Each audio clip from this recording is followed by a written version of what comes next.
Estamos iniciando mais um programa Direito em Foco pela Docno TV, conversando hoje com o professor Frederico Fernandes Dutra, professor de Direito Previdenciário da Rede Docno de Ensino, sobre os 30 anos da Constituição e a reforma previdenciária. Professor Frederico, seja bem-vindo mais uma vez ao nosso programa. Obrigado. O senhor que está sempre aqui, e volta com as questões trabalhistas, previdenciárias, e hoje com essa temática dos 30 anos e essa reforma da Previdência que está circulando aí nos bastidores do nosso Congresso Nacional. Seja bem-vindo ao nosso programa. Muito obrigado, Oscar. É um prazer estar aqui de novo, né? É sempre bom estar informando aí a população sobre os direitos que elas têm, né? E vamos aí tentar bater um papinho hoje sobre a Previdência, um assunto que é polêmico, né? E que a gente ainda não falou dele aqui, né? Nos 30 anos da Constituição, professor, a gente está fazendo aqui um apanhado das principais temáticas, né? O senhor também participou com relação à questão trabalhista, né? E agora essa questão da Previdência, né? Para o nosso telespectador entender como é que era antes da Constituição de 88 e o que de alguma forma a nossa Constituição pôde trazer de segurança, para que a gente possa chegar num ponto de vista mais crítico do que pode acontecer com a Previdência no Brasil. Então, falar um pouquinho então dessa história, né? Já que nós estamos falando dos 30 anos de Constituição, falar um pouquinho de como que chegou até aí na Constituição, né? E depois a gente fala de como foi depois, né? O direito previdenciário, ele está ligado à ideia dos direitos sociais. Quando a gente fala em direitos sociais, os dois principais direitos sociais é o direito previdenciário e o direito do trabalho, né? E são direitos dos trabalhadores. E o direito previdenciário, ele nasce mais ou menos junto com o direito do trabalho. Criam-se normas para o trabalhador. É só mais tarde que a ciência classifica isso, né? Separa direito do trabalho e direito previdenciário. Mas inicialmente é a mesma coisa, que são os direitos sociais. E isso, durante o século XIX, vai ganhando muito corpo, né? Especialmente a partir da metade do século, com os movimentos sociais ganhando corpo e a partir principalmente de 1848, com o livro do Karl Marx e o Engels, né? Que dá impulso a essas teorias, né? de socialismo. E é só no início do século XX que o mundo começa a absorver esse tipo de regramento para dentro da concepção de Estado. Então, a partir de 1917, com a Constituição Mexicana, 1918 com a Soviética e 1919 com a Constituição Alemã, que são as três primeiras que absorvem e colocam no corpo do seu texto os direitos sociais.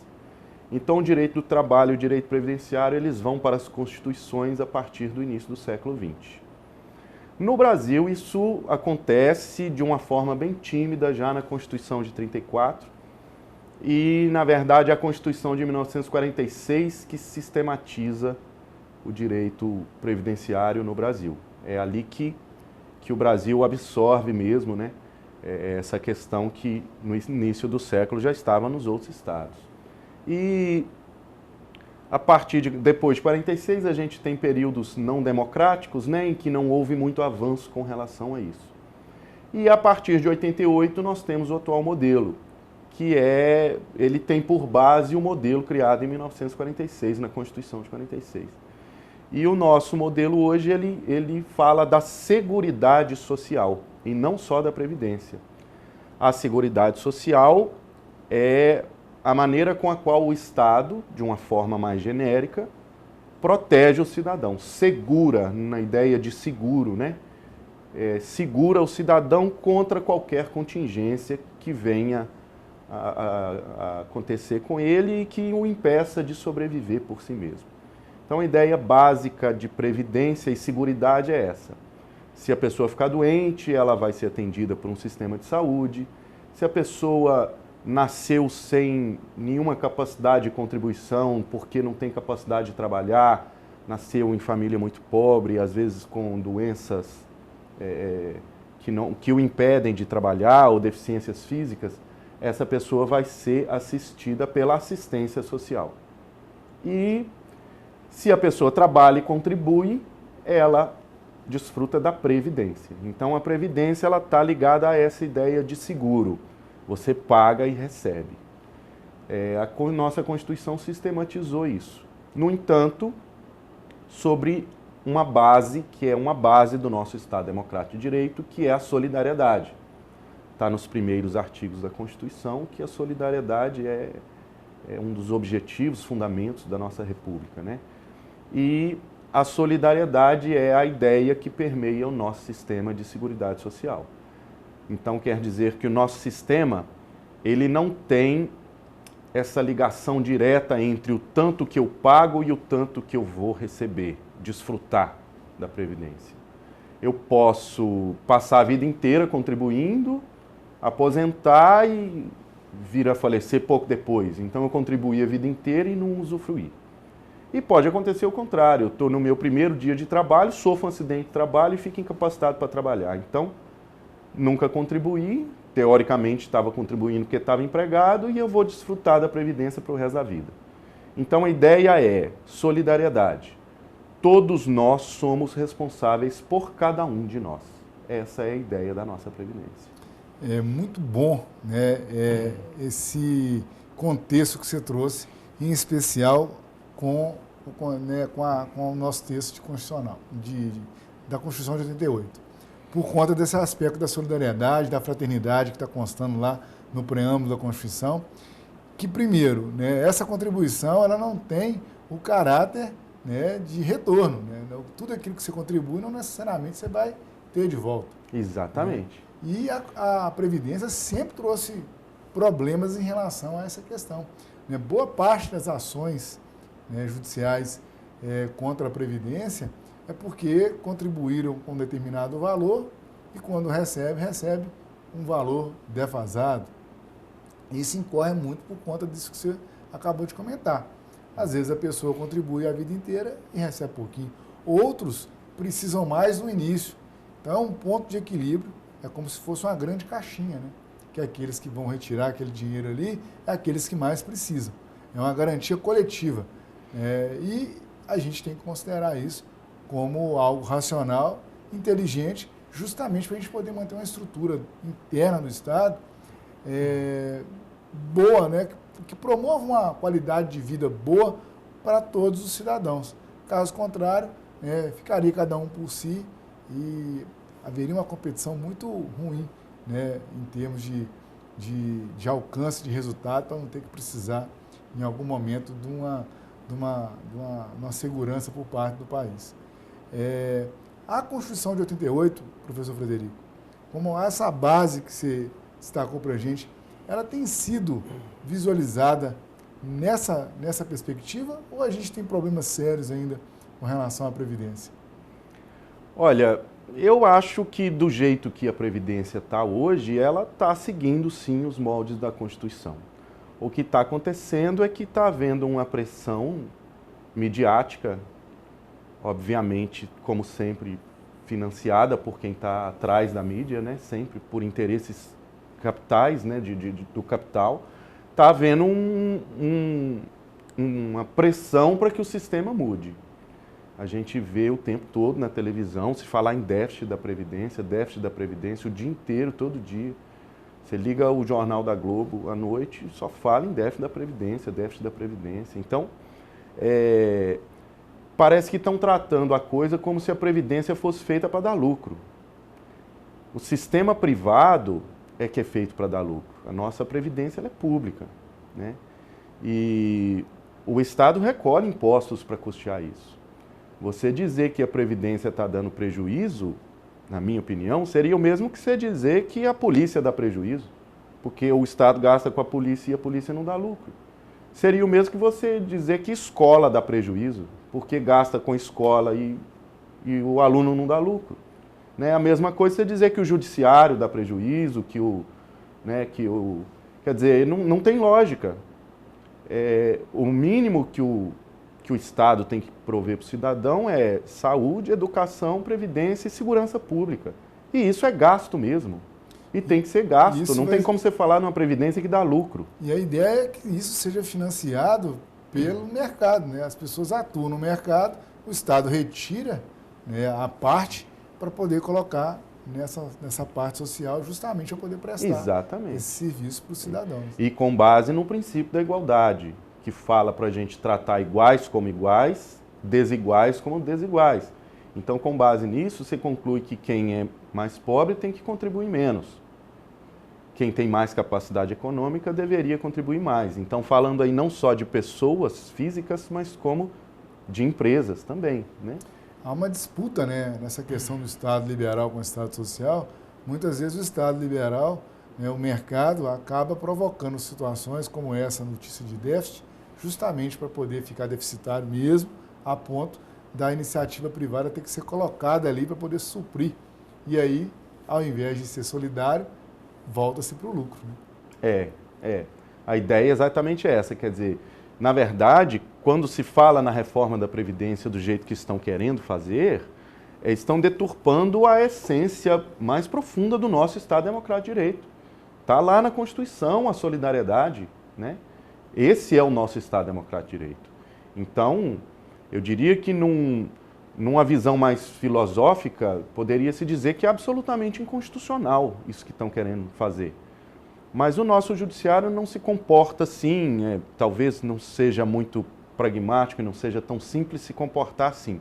Então a gente tem que tentar, pelo menos, trazer essa análise para uma coisa mais pragmática. E aí a gente começa a questionar os argumentos que estão usando, né?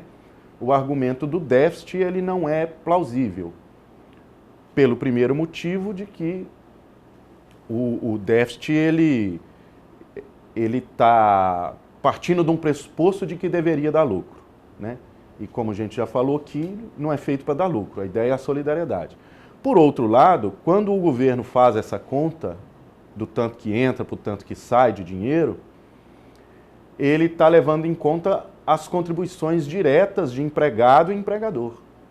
Ele não conta as outras fontes da Previdência. E, além das fontes diretas, que estão na Constituição, são 4, estão no artigo 195, ainda tem as fontes indiretas, que tudo o que a gente compra e gasta, de uma certa forma, reverte tributo para a Previdência.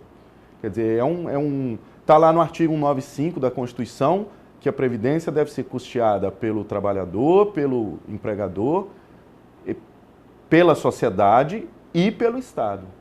Quer dizer, além da ideia de solidariedade, que a sociedade sustenta a Previdência, e todos somos responsáveis por cada um, ainda tem a ideia de que o Estado deve também financiá-la. Então, caso algum dia ela venha a dar déficit, que ainda não dá, é um discurso falseado, caso ela venha, estratégico, caso ela venha a dar déficit, o Estado deve tirar tributos de outro lugar para colocar na Previdência. E é assim que tem que funcionar, como uma função básica do Estado. Professor Frederico, a gente vai fazer um breve intervalo e a gente volta no próximo bloco falando da questão da reforma e do que seria o ideal para a Previdência no Brasil, para que a gente possa, como o próprio nome fala, né, da seguridade, a gente ter segurança, né, nessa perspectiva de uma vida, né, que seja conduzida com certeza, né, com toda a segurança possível. A gente volta já já. O programa Direito em Foco volta já.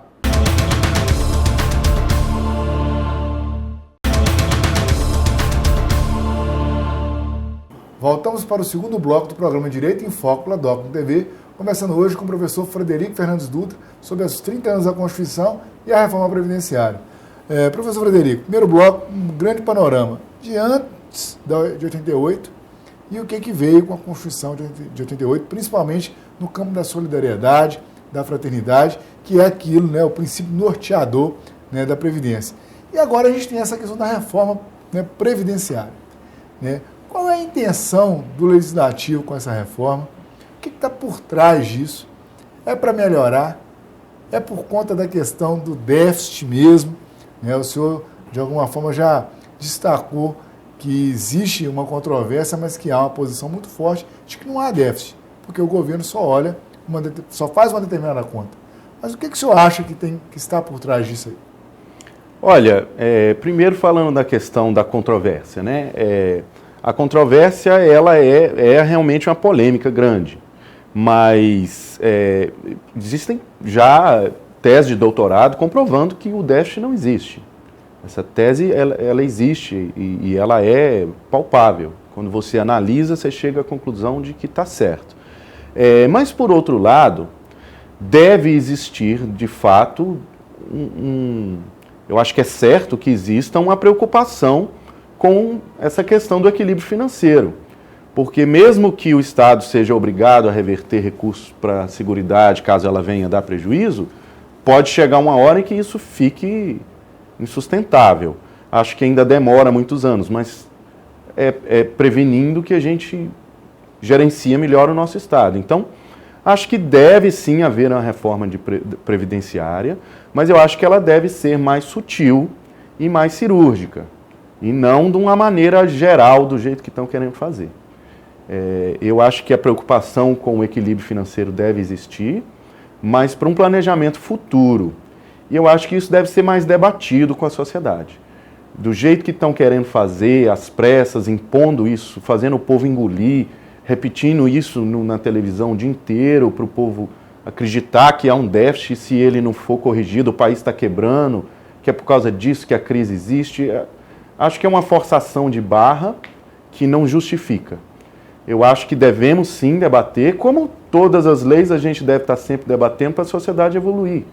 Acho que a questão do custeio da Previdência deve ser debatido sim. Por exemplo, eu acho que a questão do aumento da idade para aposentadoria é uma realidade, de certa forma, palpável. Razoável. Razoável. Realmente a gente cada vez vive mais e a gente deve trabalhar mais.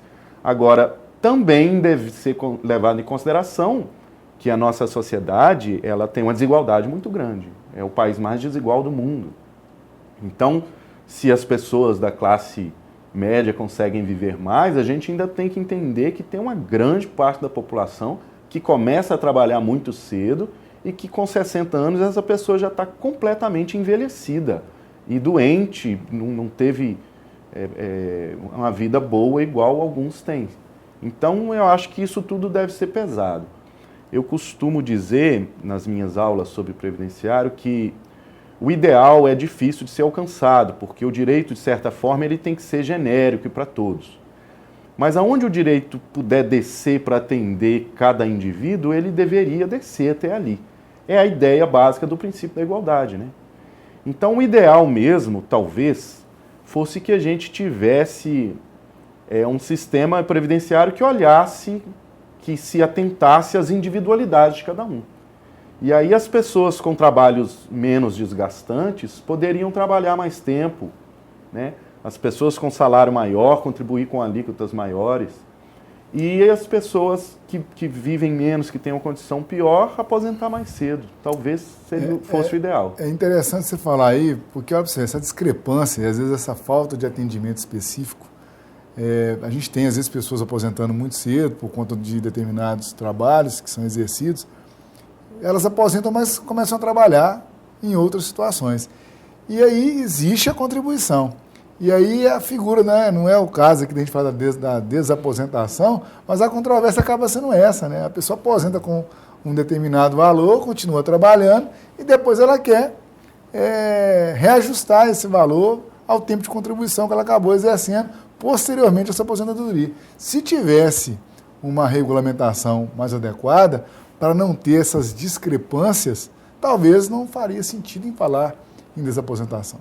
Mas como tem alguém que aposenta aos 40, trabalha mais 20, 25 anos, 30 anos contribuindo, ele vai querer fazer jus a um aumento na aposentadoria, né? Isso de fato influencia. Mas eu acho que a gente deveria olhar com mais cuidado para isso, né? Quer dizer, a gente tem tantas desigualdades, tantas situações tão particulares, que talvez fosse o caso, não sei se isso é possível, né? Porque talvez fosse uma polêmica muito grande também, né? Imagine só, o Congresso debatendo qual profissão que vai aposentar mais tarde e qual profissão que vai aposentar mais cedo. Isso seria, politicamente é muito difícil de fazer isso, né? Mas teoricamente, seria a ideia mais ideal. A gente talvez não deva trabalhar com o ideal e sim com o que é mais real, possível. Né? Talvez seja um momento da gente ser mais pragmático e fazer os ajustes que sejam possíveis de ser feitos. E às vezes a própria Constituição ela proíbe lá a questão da diferença do trabalho manual para o intelectual, né? Então também não tem como ir por essa base para poder fazer a configuração ideal de uma contribuição. É bem complicado assim, a questão da Previdência. E a gente está passando, né, por uma questão de suspensão nessa discussão, né? Por conta do decreto interventivo no estado do Rio de Janeiro, né, esse debate está suspenso. E isso pode ser que volte no ano que vem. E aí a gente está na época de eleição. Né, e o nosso cidadão tem que prestar atenção, né, nos seus candidatos, né, porque são eles, no ano que vem, deputado federal, né, os senadores, é que vão fazer essa discussão. Então tem que ter atenção em relação a isso também, né, professor? Acho que sim, né? Aí sobre a parte política, então agora, acho que o governo tentou de uma forma apressada, justamente porque sabia que quando viesse perto do período eleitoral, os deputados, senadores não iam querer votar uma reforma da Previdência porque ela necessariamente prejudica o povo. Então o governo tentou, mas para mudar a idade da aposentadoria, o tempo de contribuição, como o governo queria, precisava mexer na Constituição. Então precisava de um quórum maior para a votação. Conseguir aprovar a reforma trabalhista porque não precisou mexer na Constituição. O quórum é menor. Agora, e ela foi feita mais às pressas. A da Previdência ela agarrou mais, então houve mais jogo de barganha na Câmara e aí ela demorou mais. Acabou que o governo perdeu o tempo político e a força política para conseguir fazê-la. Agora, de fato, o projeto é de uma parcela da sociedade que lucra com isso e essa parcela está pressionando para que a reforma aconteça ano que vem. Então, suspendeu por causa das eleições, mas o assunto volta ano que vem. E é exatamente nisso que a gente tem que ficar atento nas eleições. Eu acho que a gente tem que atentar para qual político que já defendeu a reforma da Previdência, qual político que já fez a reforma trabalhista e você votar de acordo com o que é melhor para você. Você é trabalhador ou você é um banqueiro que vai lucrar com a Previdência? Você tem que olhar o seu lado. Então, até mesmo pequenos empresários que, de certa forma, precisam que a população tenha um mínimo de poder aquisitivo para funcionar. Como é que o comércio funciona se a população não tem poder aquisitivo nem para comprar remédio? Então, a gente tem que olhar o que é realmente que beneficia aqueles 1% que mandam no mundo, né, os banqueiros e grandes empresários, ou o que beneficia o resto da população. E eu acho que o cidadão tem que olhar isso. Qual candidato que foi a favor da reforma trabalhista? Qual candidato que estava a favor da reforma da Previdência? Né? Isso falando de legislativo. E não votar mais, né? E escolher um que esteja do seu lado. E com relação à presidência da República, a mesma coisa. Nós temos hoje duas posições claras com relação a isso. Né? Quem vai fazer a reforma de Previdência e quem não vai. E ainda você tem um meio termo. Tem uns que dizem que vão fazer uma reforma da Previdência mais leve. Essa talvez fosse necessária. Mas tem outros candidatos que querem a reforma igualzinho a que o Temer estava propondo. E isso não atende o interesse do trabalhador. Eu acho que o trabalhador tem que ter muito cuidado com isso. O cidadão tem que se envolver, tem que participar, conhecer, né, quais são as vontades aí dos seus candidatos, né, ouvir deles, né, o que eles querem, para poder escolher bem, escolher de maneira consciente. E o Brasil precisa disso nesse momento. A gente tem que avançar na democracia, a gente não pode ficar repetindo os erros do passado.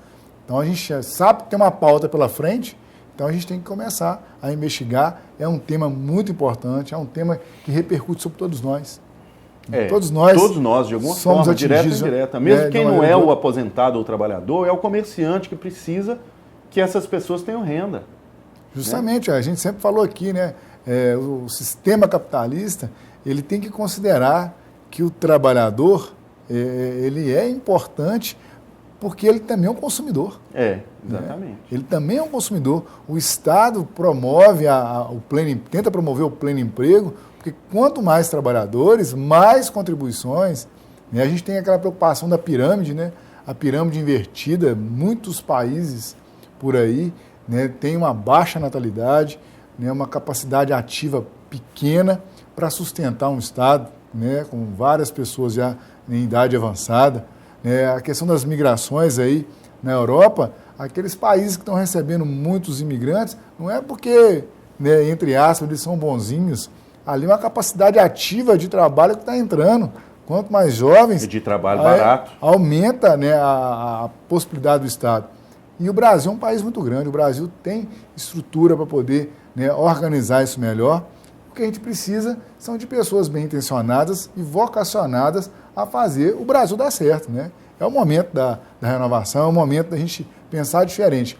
E esse tema é um dos temas mais importantes que nós temos. Professor Frederico, eu queria agradecer a sua presença mais uma vez, falando de um tema como esse, esclarecendo o nosso telespectador, né? O nosso curso de Direito tem esse papel. A gente tenta, né, colocar o curso de Direito, né, de uma maneira ampla e livre para que todos nós possamos debater.